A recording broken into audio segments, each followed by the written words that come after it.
하나님 말씀은 요한복음 13장 31절부터 38절까지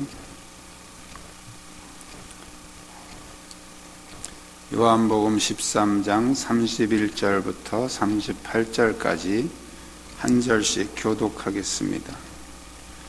그가 나간 후에 예수께서 이르시되 지금 인자가 영광을 받았고 하나님도 인자로 말미암아 영광을 받으셨도다.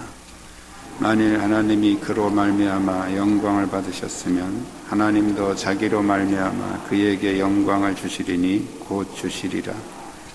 작은 자들아, 내가 아직 잠시 너희와 함께 있겠노라. 너희가 나를 찾을 것이나 일찍이 내가 유대인들에게 너희는 내가 가는 곳에 올 수 없다고 말한 것과 같이 지금 너희에게도 이르노라. 새 계명을 너희에게 주노니 서로 사랑하라. 내가 너희를 사랑한 것 같이 너희도 서로 사랑하라. 너희가 서로 사랑하면 이로써 모든 사람이 너희가 내 제자인 줄 알리라. 시몬 베드로가 이르되 주여 어디로 가시나이까? 예수께서 대답하시되 내가 가는 곳에 네가 지금은 따라올 수 없으나 후에는 따라오리라. 베드로가 이르되 주여 내가 지금은 어찌하여 따라갈 수 없나이까? 주를 위하여 내 목숨을 버리겠나이다. 예수께서 대답하시되 네가 나를 위하여 네 목숨을 버리겠느냐?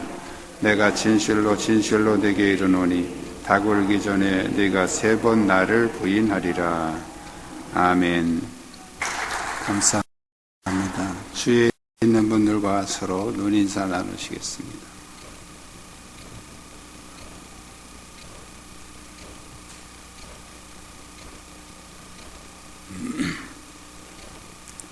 우리가 어떤 일을 할 때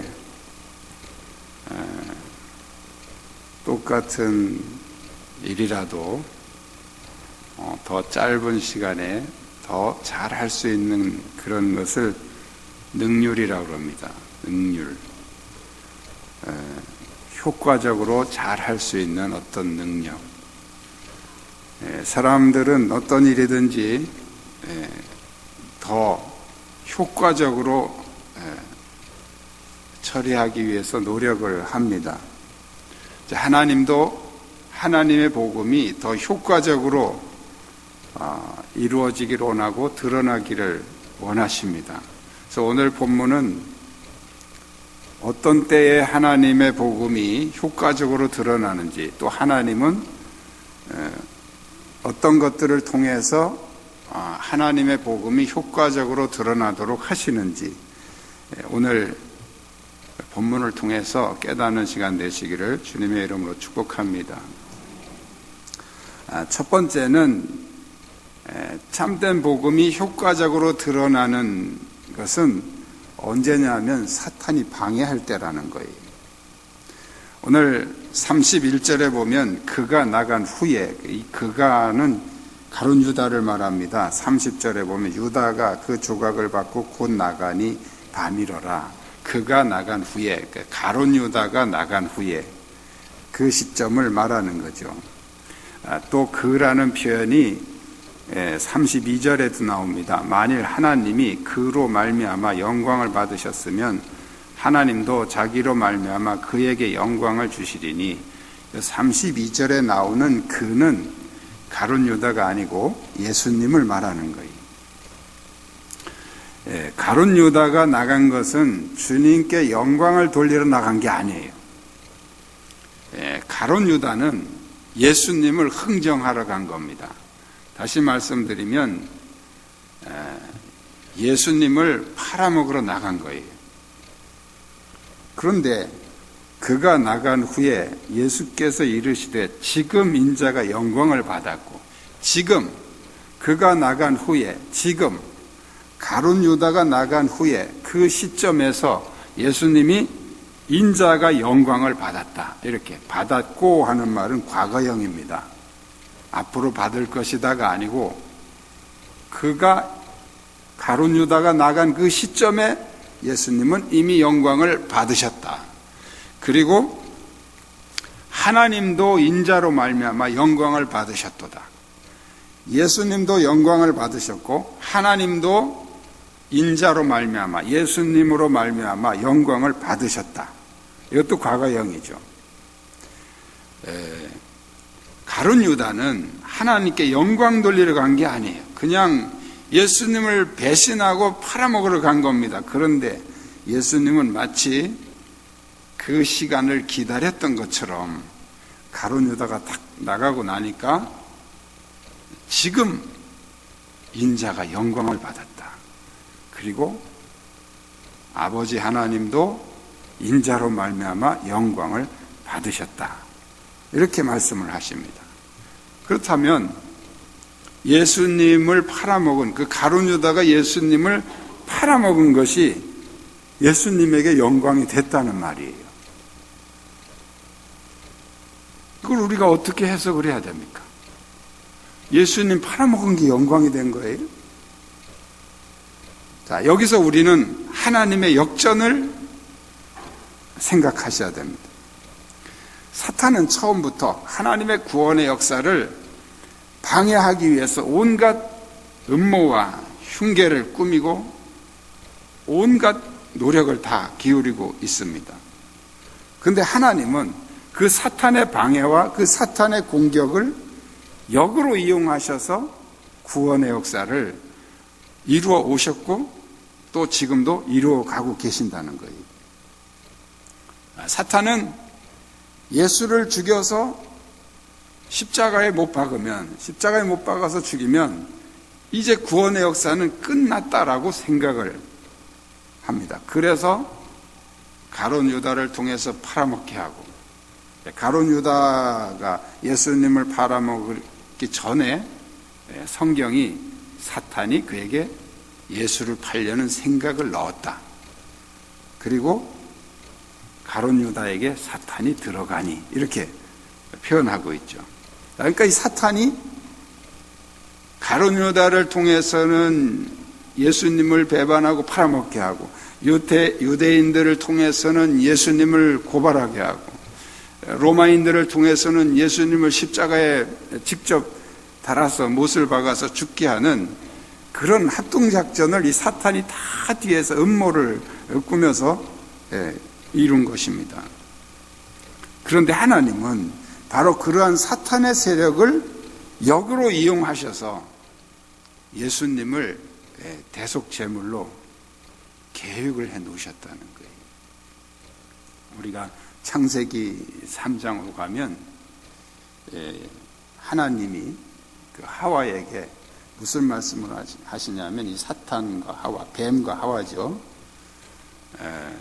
뱀에게 무슨 말씀을 하냐면 너의 후손이 여자의 후손의 발꿈치를 물을 것이고 여자의 후손이 뱀의 후손의 머리를 밟을 것이다. 그 말씀이 바로 그 예수님의 십자가와 그 사탄의 그 관계를 이렇게 말씀하신 거죠. 예언하신 것이죠. 사탄은 그러한 하나님의 계획을 모른 거예요. 그래서 어떻게 쓰든지 예수님을 없애버리면 이제 구원의 역사는 끝났다고 생각하는데 하나님은 그를 역으로 이용하셔서 구원의 역사를 십자가에서 완성하신 줄로 믿습니다. 가룟 유다가 예수님을 팔기로 결심하고 나간 것은 왜 예수님이 지금 영광을 받았다 이렇게 말씀하셨냐면 바로 이제 본격적으로 십자가의 그 사역이 시작이 됐다는 거예요. 십자가에 예수님을 못 박는 그 활동이 이제 본격적으로 시작이 됐기 때문에 예수님께서는 이제 인자가 영광을 얻었다 이렇게 말씀을 하신 것입니다. 복음에 방해가 없는 것은 축복이 아니라 저주입니다. 우리는 다 평안하게 예수를 믿기를 원하지만 그러나 평안하게 예수를 믿는다면 문제가 생기기 시작합니다. 우리는 중세 기독교 역사를 잘 알고 있습니다. 초대교회가 부흥이 되면서 중세시대까지 오면서 많은 핍박과 박해가 있을 때 교회는 타락하지 않았습니다. 수많은 순교자들이 생기고 많은 핍박으로 고통당할 때 교회는 순수한 복음을 계속 유지해오고 있었습니다. 그런데 언제부터 이 복음이 타락이 됐습니까? 로마가 기독교를 국교로 인정하면서부터, 그때부터 사람들은 전도할 이유도 없어졌고요.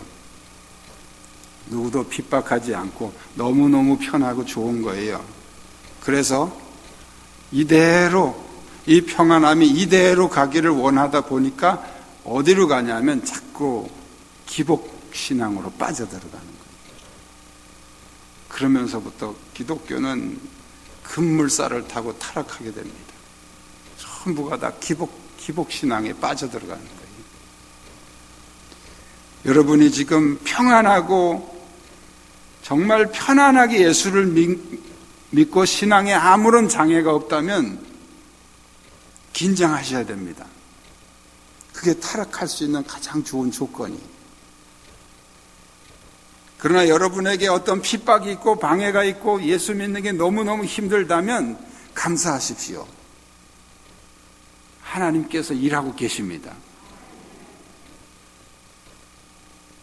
하나님의 역사가 시작되고 있다는 거예요. 사탄을 통해서, 이 방해를 통해서 하나님은 나를 정화시키시고 나의 믿음을 강화시키고 있다는 거예요. 하나님의 역사는 항상 이 사탄의 방해를 역으로 이용하십니다. 지금 코로나로 인해서 예배가 방해를 받고 한국교회가 많은 어려움이 있지만 여러분, 이것은 정말 하나님의 은혜입니다. 우리 안에 믿음을 강화시키고 우리 안에 믿음을 더 결속시키고 하나님을 향해 더 뜨겁게 사모하게 하시는 하나님의 은혜예요. 낙심하지 마십시오. 두 번째로 참 복음은 주님의 사랑을 실천할 때 효과적으로 드러난다는 것입니다. 오늘 성경의 예수님은 바로 이 제자들에게 무슨 말씀을 하시냐면 새 계명을 너희에게 주노니 서로 사랑하라. 내가 너희를 사랑할 것 같이 너희도 서로 사랑하라.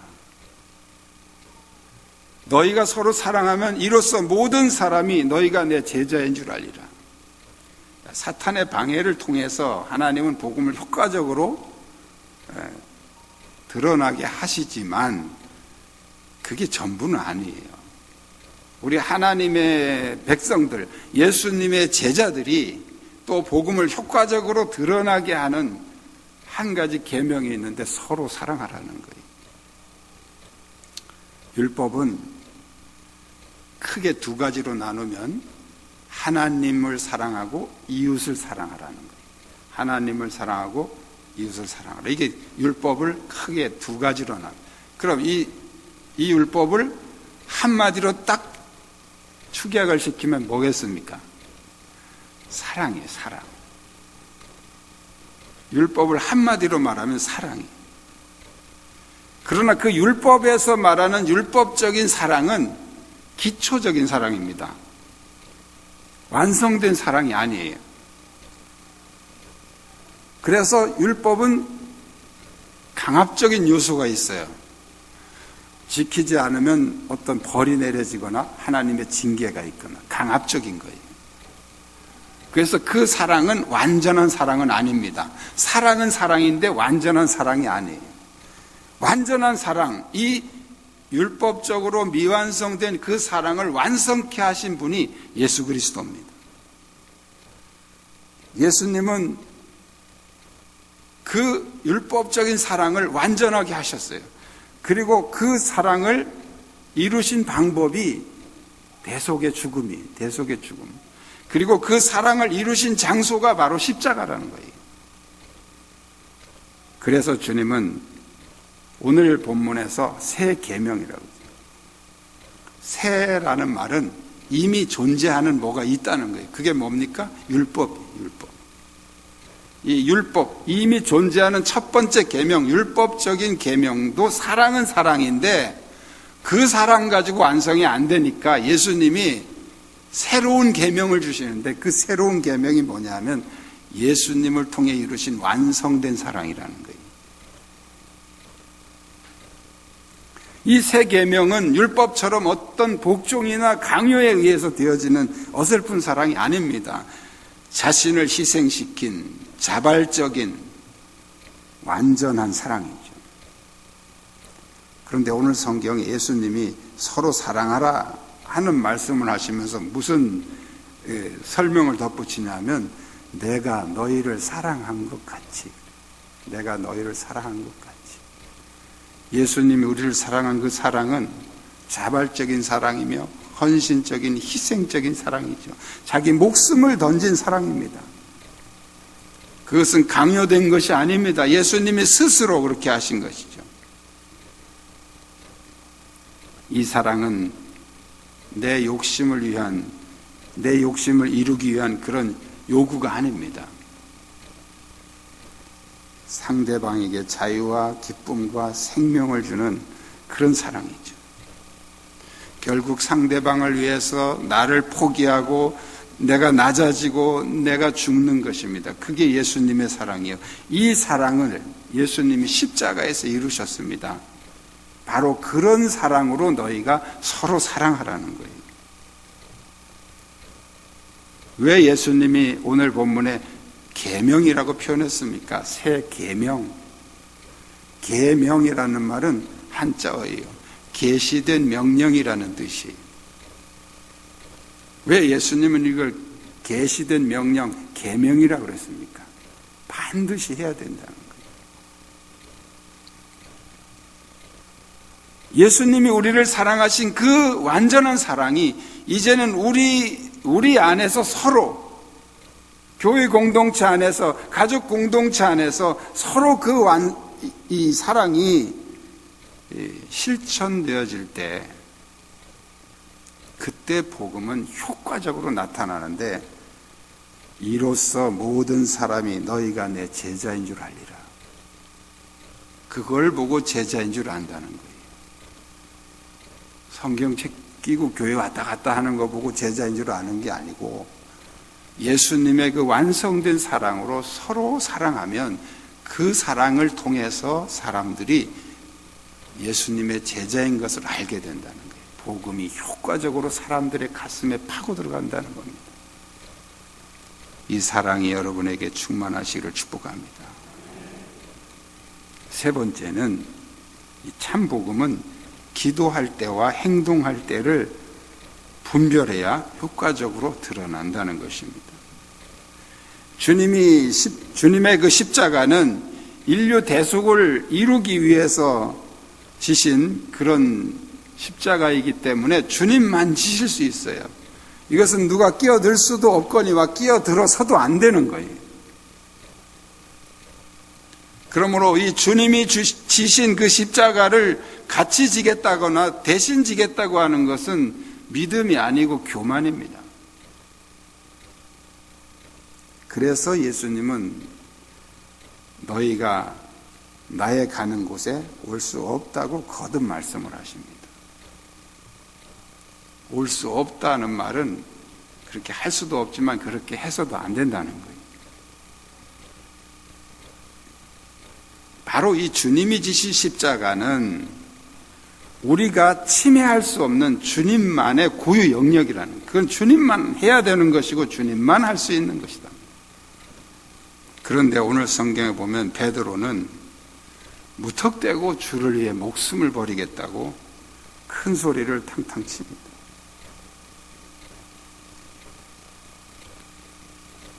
우리가 신앙생활에서 감정은 중요합니다. 그런데 이 섣부른 감정은 진리를 이해하는데 많이 방해가 됩니다. 주님은 분명히 베드로에게 네가 지금은 따라올 수 없으나 후에는 따라오리라 이렇게 말씀을 하십니다. 예수님이 말씀하셨으면 예 알겠습니다 하면 되는 거예요. 그런데 뭐라 그래요? 베드로가 이르되 주여 내가 지금은 어찌하여 따라갈 수 없나이까?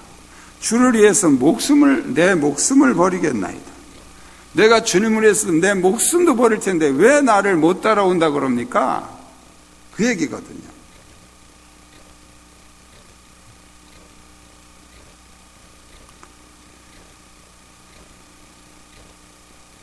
예수님이 지금은 네가 나를 따라올 수 없지만 후에는 따라오리라. 그러면 그 후라는 그 시간까지는 베드로가 해야 될 게 뭡니까? 기도하면서 기다려야 되는 거예요. 뭔 소리예요? 지금 따라가면 되지. 이게 아니란 말이죠. 기도하면서 기다려야 될 시간이에요. 근데 베드로는 주책을 부린 거죠. 감정파예요, 감정파. 욱 하고서 그냥 자기 느낌에 오는 대로 그냥 말하고 행동하는.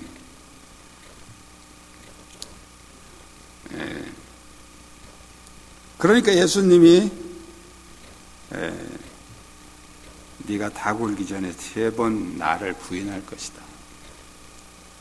그렇게 뭐 욱하고 뭐 결단하고 그런다고 되는 게 아니다 말이에요. 만약 그때 예수님이 십자가에서 죽으실 때 베드로도 같이 그냥 죽어도 나는 내가 한 말을 지켜야 되고 가서 죽었으면 초대교회는 어떡합니까? 나중에 베드로는 이 초대교회에 굉장히 중추적인 역할을 합니다. 그러니까 우리는 주님이 말씀하시는 대로 순종하고 따라가는 거지, 내 생각이 멋있어 보인다고 그대로 그냥 고집부리면 안 된다는 거예요. 믿음은요, 내 생각대로 하는 게 아니에요. 예수님 말씀하시는 대로 순종하면 되는 거예요. 지금은 네가 따라올 수 없어. 나중에 따라오게 될 것이다. 아멘 하고 기도하면서 기다려야 돼요. 그런데 내가 왜 못 따라갑니까? 내가 목숨까지 버렸는데. 그거는 믿음이 아니고,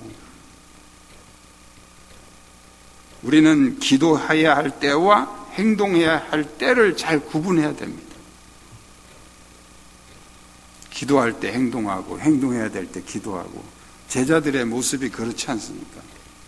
겟세마네 동산에서 나와 같이 기도하자, 깨어 기도하자 그럴 때는 기도 안 하고 있다가, 오늘 본문 같은 데서는 또 막 행동하고. 참 복음은 기도할 때와 행동할 때를 잘 분별하고 순종할 때 드러나게 되는 줄 믿습니다. 이제 말씀을 정리합니다. 여러분의 신앙에 방해가 있습니까? 사람들로 인해서 어떤 방해가 있습니까? 그렇다면 기도하십시오. 하나님께서 일하고 계십니다. 주님께서 그걸 통해서 역사하고 계십니다. 여러분, 코로나 바이러스가 빨리 끝났으면 좋겠다. 좋죠? 빨리 끝나면 좋죠. 근데 아무것도 모르고 빨리 끝나면 무슨 의미가 있어요? 이걸 통해서 하나님께서는 지금 한국 교회, 그리고 우리 교회, 그리고 우리 가정과 내 개인의 심령 속에 하나님은 무엇을 원하시는가? 이 부분을 우리는 깊이 질문하면서 이걸 통해서 하나님께서 나를 어떻게 다듬어 가시고 우리가 어떻게 하나님 앞에서 바로 서야 되는지를 깨닫지 못한다면 빨리 끝나는 게 무슨 의미가 있겠느냐 말이에요.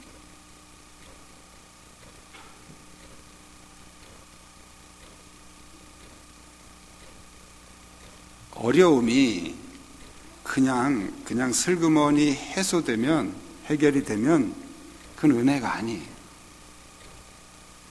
어려움을 통해서 우리가 소중한 것을 얻으면 그때 그게 은혜가 되는 것입니다. 사탄이 우리를 공격하고 방해할 때 그걸 통해서 우리가 신앙의 영적인 소중한 것을 깨닫고 얻으면 그게 놀라운 은혜가 되고 간증거리가 되는 거예요. 주님의 사랑을 실천하십시오. 예수님의 그 온전한 사랑을. 그렇지 못하다면 우리는 기도하면서 그 사랑이 내 안에 부어지도록 우리는 기도해야 됩니다.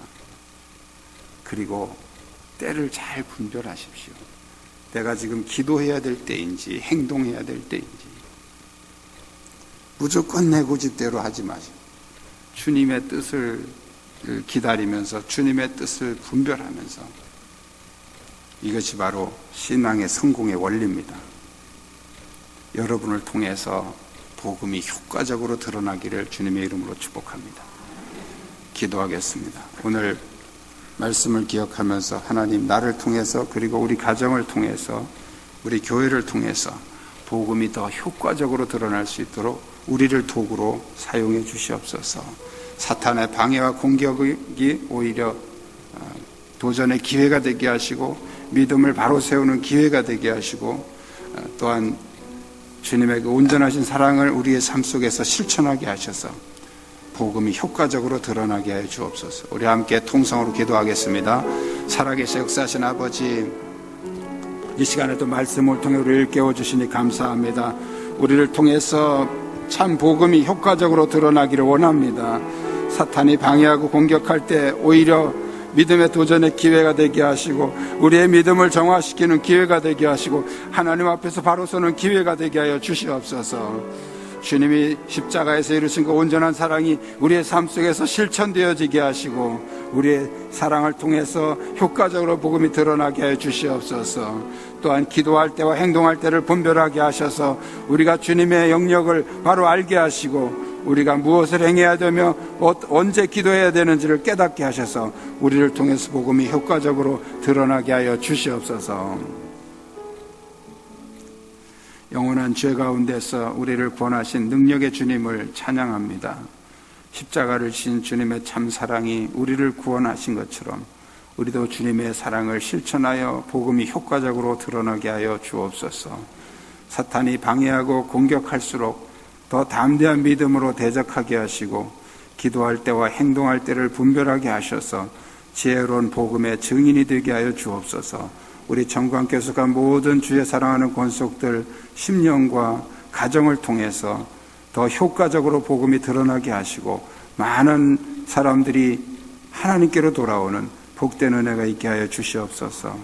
질병으로 고통받는 이들을 치유하시고 고통 가운데서도 주님의 능력을 바라보며 승리하게 하시며 하나님의 뜻을 깨닫고 순종함으로 복음을 효과적으로 드러내는 부활의 산 증인이 되게 하여 주옵소서. 이들의 가정에 역사하는 질병과 고통과 어둠의 세력을 예수의 이름으로 차단하시고 하늘의 평강과 기쁨으로 채워 주시옵소서. 마음이 억눌려 있는 이들에게 부활하신 주님의 평강의 영으로 임하사 모든 어둠의 세력이 생명의 주 예수 그리스도의 이름으로 떠나가게 하시고 하늘의 기쁨으로 충만케 하여 주옵소서. 예수 그리스도의 이름으로 기도드리옵나이다. 아멘.